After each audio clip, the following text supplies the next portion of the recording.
أعوذ بالله من الشيطان الرجيم.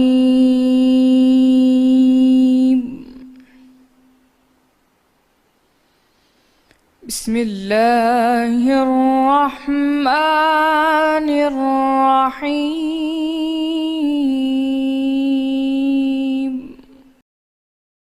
اور جس دن ہم ہر امت میں سے گواہ یعنی پیغمبر کھڑا کریں گے تو نہ تو کفار کو بولنے کی اجازت ملے گی اور نہ ان کے عذر قبول کیے جائیں گے۔ اور جب ظالم لوگ عذاب دیکھ لیں گے تو پھر نہ تو ان کے عذاب میں ہی تخفیف کی جائے گی اور نہ ان کو مہلت ہی دی جائے گی۔ اور جب مشرک اپنے بنائے ہوئے شریکوں کو دیکھیں گے تو کہیں گے کہ پروردگار یہ وہی ہمارے شریک ہیں جن کو ہم تیرے سوا پکارا کرتے تھے۔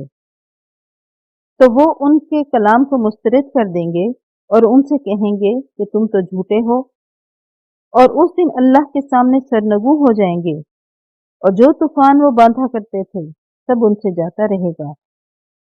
جن لوگوں نے کفر کیا اور لوگوں کو اللہ کے رستے سے روکا، ہم ان کو عذاب پر عذاب دیں گے، اس لیے کہ شرارت کیا کرتے تھے یا اس وجہ سے کہ وہ فساد مچاتے رہے۔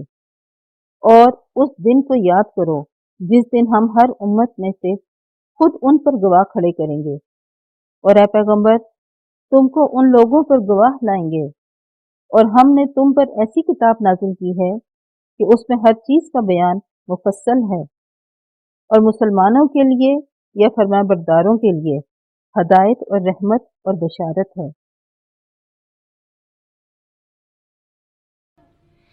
صدق اللہ